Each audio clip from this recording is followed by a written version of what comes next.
Iya, kereta ke Garut. Mangga, ya. Aduh. Nis, ikut ya Nis. Itu bukan masinis. Apa tuh? Manis. Digodain.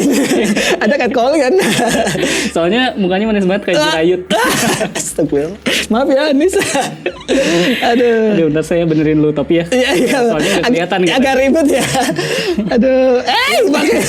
Malah makin kelihatan. Tutupan dong. Oke.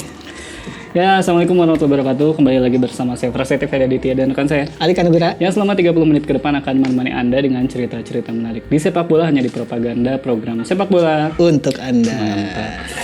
Alika lagi baca apa sih Kak? Ini saya lagi baca Liga Max. Liga Max. Apa sih itu majalah? Ini adalah buletin Iya. bulanan olahraga terpercaya. Wow. Itu barusan saya bikin. Tapi ini di bawahnya tulisannya majalah sepak bola dan busana muslim. Belakangnya ada Ronaldinho pakai gamis. Kebetulan emang dia kan lagi promosi di Indonesia. Iya benar banget. Aduh. Duh Kak, Ya. kita kan ceritanya lagi naik kereta ya. Benar. Merasakan view naik kereta. Naik kereta di Eropa. Ini di Swiss ya. Nah biasanya saya kalau misalkan naik kereta kadang menghabiskan waktu itu tidak kerasa dengan ngobrolin hal-hal yang menarik. Itu kalau ada temennya ya. Ada temennya. Kalau ada orang Kalau lain sendiri indigo. Benar juga. Nah kita akan ngebahas apa aja sih yang ada di dalam si Liga Max Betul. ini.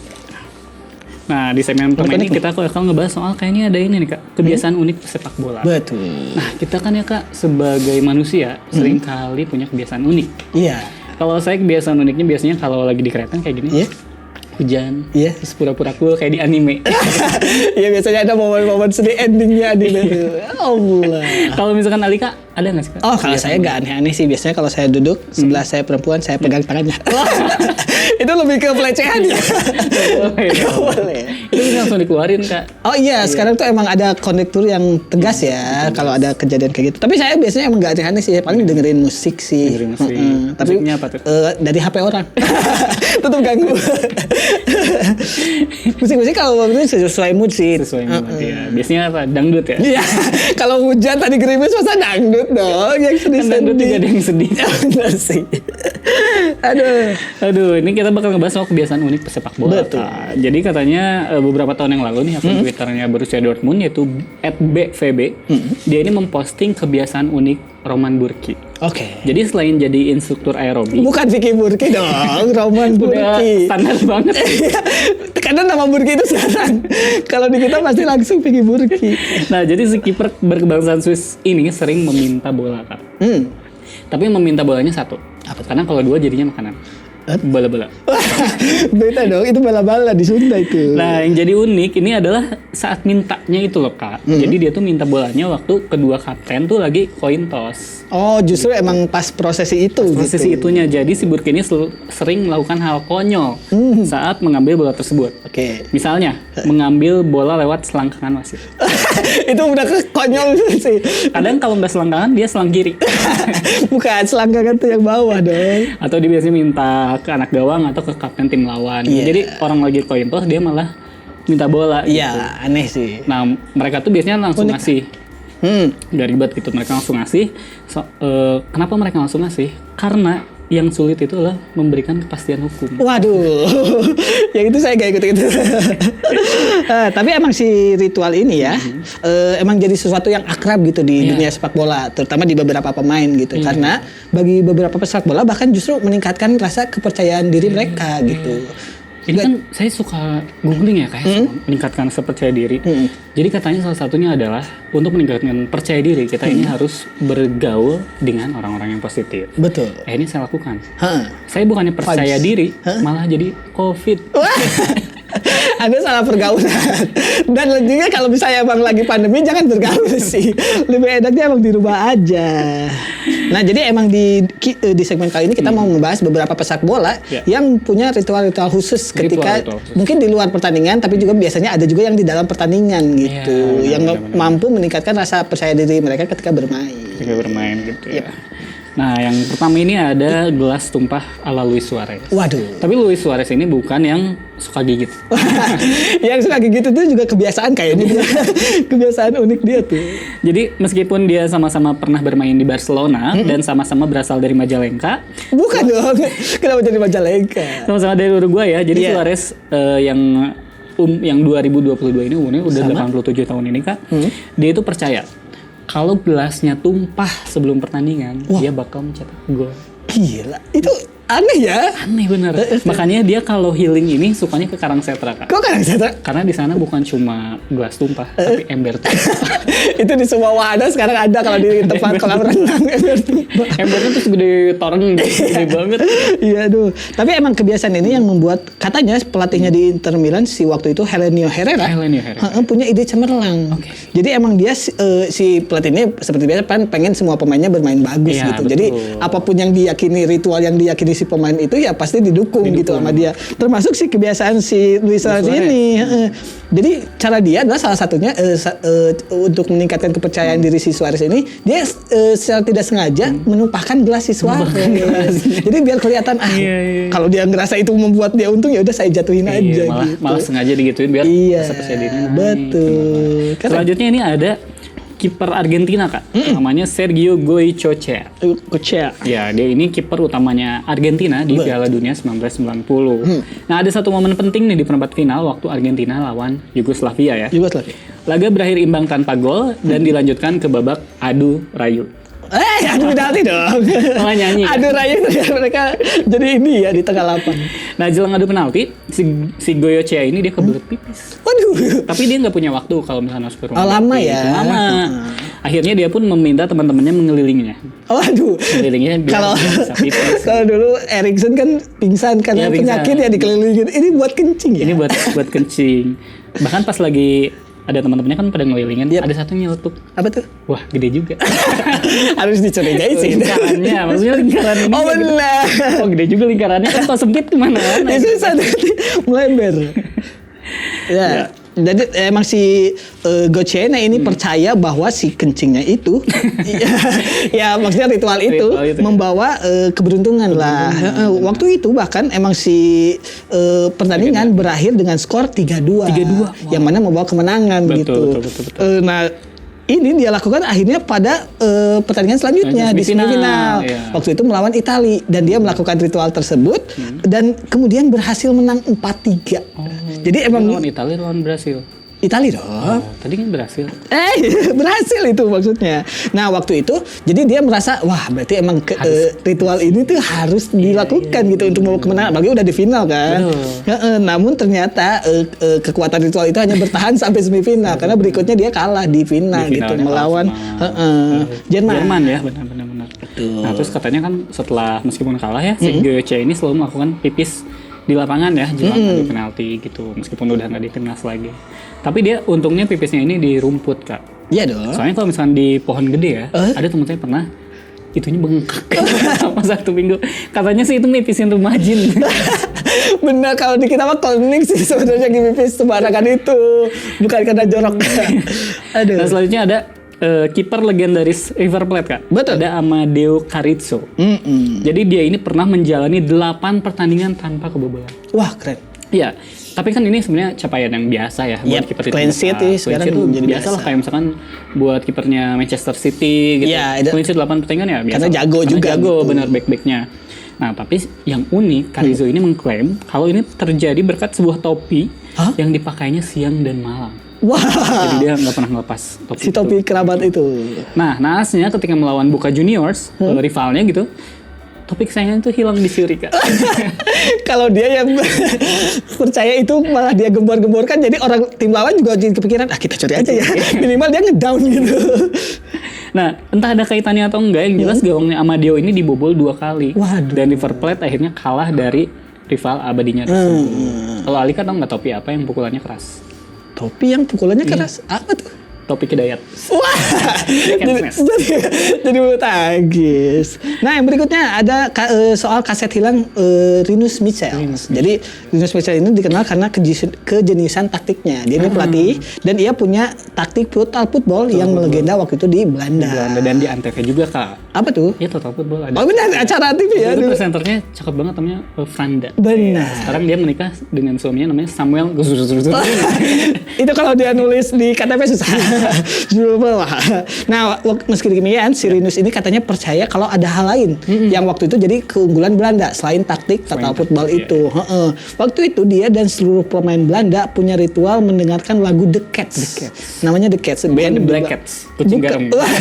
Bukan. Tapi itu keren kalau di bahasa Inggris ya. Kalau di Indonesia. Tapi waktu itu memang mereka waktu itu gelaran Piala Dunia 1974, mereka selalu mendengarkan musik The Cats bareng-bareng katanya. Mungkin kalau di kita mah kayak semacam ST12. Ya, walaupun gak semangat sih dengerin ST12 ya.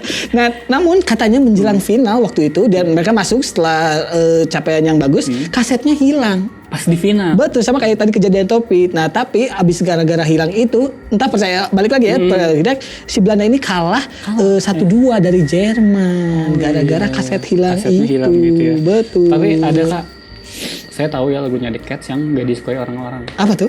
Judulnya Calling. Cats Calling. Aduh, itu 2020 ya. Tapi kalau dulu-dulu aman. Nah, ini ada cerita dari negara favorit saya. Ah tuh? Jadi kejadian yang terjadi di Zimbabwe ini dia lebih dikenal sebagai tragedi sebenarnya. Aduh. Jadi ceritanya ada tradisi di Zimbabwe di mana untuk menghilangkan roh jahat itu dia harus berendam di Sungai Zambezi. Oke. Harus berendam aja di situ. Berendam. Dan ini yang dilakukan sama klub Zimbabwe pada 2008 lalu, namanya Midlands Portland Cement. Mungkin ngomong di kita mah semen Padang gitu. Iya. Ya, bisa lah. Nah, ini kegiatan yang biasa dong ya, kayak berendam di sungai gitu mah ya standar lah gitu. Semua negara juga biasa. Semua negara biasa. Tapi yang nggak banyak orang tahu, sungai ini penuh dengan buaya, Kak. Waduh. Jadi sebelumnya orang-orang Zimbabwe itu nggak ada yang tahu kalau sungai itu penuh dengan buaya. Oke. Cara nyari taunya ada buaya atau enggak, mereka merhatiin aja, Kak. Kalau misalkan dia nanya, aku ngechat kayak gini, ada yang marah nggak ya? Wah, itu banyak tuh buaya. Ada buaya itu bukan buaya online. Ini buaya real buaya kalau di Zimbabwe. Bahaya ya? Iya, tapi emang pada akhirnya waktu itu ada 17 pemain yang menceburkan diri. Jadi benar. ya mereka berpikir berendam seperti biasa aja gitu. Tapi setelah ritual selesai dan mereka naik ke darat gitu ya. Itu tuh ada yang naik ke darat, ada yang naik ke Ardila. Bukan dong, itu Nike bukan nama orang. Naik ke darat, mereka ada sadar ada satu pakaian yang tidak ada pemakainya. Iya. Benar, ternyata iya, dan itu gak mungkin hilang di bawah Badarawi kan. Badarawi juga berendam gitu ritualnya. Benar-benar melakukan hal aneh. Benar, ternyata dia diculik setelah melakukan hal aneh. Tapi emang katanya satu pemain itu ya tadi kena kejadian naas gitu. Dan ini disebut sebagai ritual yang pada akhirnya menumbalkan nyawa gitu. Dan bukannya menang gitu ya kan, mereka berharap bisa menang gitu abis ritual ini. Roh jahat ya. 2 pertandingan itu mereka justru malah kalah. Mungkin ya mereka tuh justru menang karena dibantu roh jahat. Justru itu ya. Itu bukan karena tidak ada roh jahat jadi tidak menang. Justru karena berendam itu mereka menghilangkan roh jahat ya. Bisa jadi. Mungkin kayaknya itu dimakan sama buaya kali ya, yang satu orang itu kan karena penuh dengan buaya. Kemungkinan. Cuma meskipun kata orang kayak buaya, tapi bagiku Luna Maya. Jadi lagu dong. Nah, lagi ada soal Johan Cruyff. Jadi dia juga sama kayak ahli taktiknya Belanda juga ya. Nah, waktu jadi pelatih nih, Johan Cruyff ini pernah melarang para pemain. Berhenti dulu. Dia mau naik. Nah, jadi waktu masih jadi pelatih, Johan Cruyff ini pernah melarang para pemainnya buat percaya pada hal-hal yang berbuat tahayul dan jangan percaya pada pemerintah. Wah, pemerintah Belanda waktu itu mungkin ya. Akan tetapi mantan pemain Barcelona ini justru pernah memiliki ritual semasa aktif waktu masih jadi pemain. Jadi dia yang melarang, padahal dia pas masih aktifnya malah agak ini ya, dia problematik. Enggak problematik ya. Mungkin udah ada pengalaman kan. Iya. Jadi si pria yang gemar merokok ini dia cuma mau keluar dari ruang ganti tuh 30 detik sebelum pertandingan. Oh, Jadi nggak boleh harus sebelum spesifik itu, ya. spesifik 30 detik dia baru keluar dari ruang ganti. Dan dia juga suka mengelus kipernya Ajax, yaitu namanya Gerd Box. Lulus ya. Ya, dan soalnya kalau dielus 3 kali itu keluar jin. Wah, di lampu aja itu ya. Jinnya Levis lagi. Bukan dong jeans ke bawahan dong. Nah, dia juga sering memintakannya Ton Prong Namanya? untuk menyentuh sepatunya. Karena yang bisa menyentuh hatinya cuma drama Korea. Jadi sepatunya aja Tonton. gitu. Tadi yang kalau spesifik 30 detik saya ingat teman saya kalau main Mobile Legend. Ya. Kalau masuk ke pertandingan harus pas 10 detik. 10 detik. Padahal yang udah kan tetap skill. Gak ada itu ritual itu. Gak ada. Nah, berikutnya ada kelakuan aneh dari Warnock atau lebih jelasnya dia Neil Warnock. Neil Warnock. Iya. Berarti dia warga lokal ya? Bukan dong, itu Warlock. Nah, si Neil Warnock ini pernah melakukan beberapa kebijakan aneh. Ini tepatnya bukan ritual ya, tapi kebijakan waktu menangani KPR Liga Inggris ya. Nah, si KPR ini katanya tidak pernah terkalahkan dari November sampai Desember waktu itu di satu musim. Resepnya katanya dia tidak pernah mengganti celana dalam. Ya Allah, itu mah bukan ritual jijik. Agak jorok ya. Jorok. Nah, soalnya katanya dia merasa celana dalamnya itu memberikan tuah Justru buat timnya. kekuatannya sama. Iya. Selain itu katanya dia juga selalu berhenti di lampu merah yang sama ketika menuju stadion meski lampu tersebut telah berwarna hijau. Ini malah nyusahin orang. Ritual-ritual Dia gitu. emang ngeribetin diri buat mencapai sesuatu yang dia percaya gitu ya. Ini sesuatu yang tidak boleh ditiru sebenarnya. Nah, selanjutnya ada dari Bobby Moore.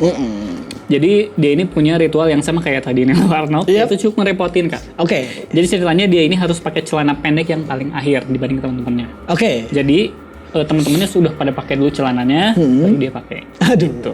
Nah, ini yang bikin temannya di West Ham yaitu Martin Peters menjahilinya, Kak. Aduh. Jadi saat Bobby-nya pakai celana, sama si Peters diturunin lagi celananya. Ya kayak bocah-bocah ini. Ini yang bikin si Bobby jadi nurunin lagi juga celananya dia. Iya, gitu. aduh. Karena Bobby ini dia pengen jadi orang yang paling Tetap terakhir. memegang kukunya gitu ya. Iya. Aduh, kocak. Dan si Bobby ini jadi cukup langka ya, kayak karena kan cowok tuh biasanya selalu pengen jadi yang pertama. Gitu. Dia pengen jadi yang terakhir. Ada nih Bobby nih. Yang terakhir, yang paling unik mungkin ada saling tunggu di Malawi. Jadi ini itu ada pernah kejadian aneh terjadi di Malawi yang mempertarungkan Dewangga United melawan Moyale Barak. Oke. Ini liga sana mungkin ya.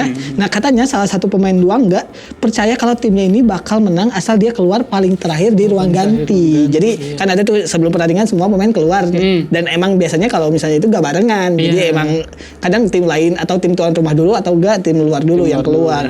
Nah, waktu itu manajer Moyale namanya Perseus Gassi mengetahui si ritual tersebut tuh. Tim lawannya Iya, langsung memerintahkan satu pemainnya yaitu namanya Charles Kamangga untuk tetap di ruang ganti. Jadi sampai pemain Dewangga tersebut keluar. Iya, jadi tunggu-tunggu. Benar. Gitu. Jadi jangan dulu keluar, nunggu dulu si itu keluar. Kata dia kalau dia terakhir keluar dia bisa menang. Betul.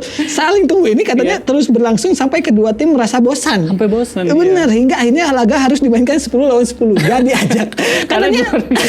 Katanya sampai sekarang mereka gak keluar dari masih karena takut kalau misalnya gue keluar nih pasti tim gue kalah. Kocak sih dia ini. Aneh-aneh. Ini literally terpak kuat-kuat. Aduh, Kak, karena kita udah nyampe situ bagendit. Wah, ini ada ini ya situ. Kita akhiri dulu segmen yang Betul. pertama. Jangan kemana-mana, tetap di Propaganda, program sepak bola untuk Anda. mantap.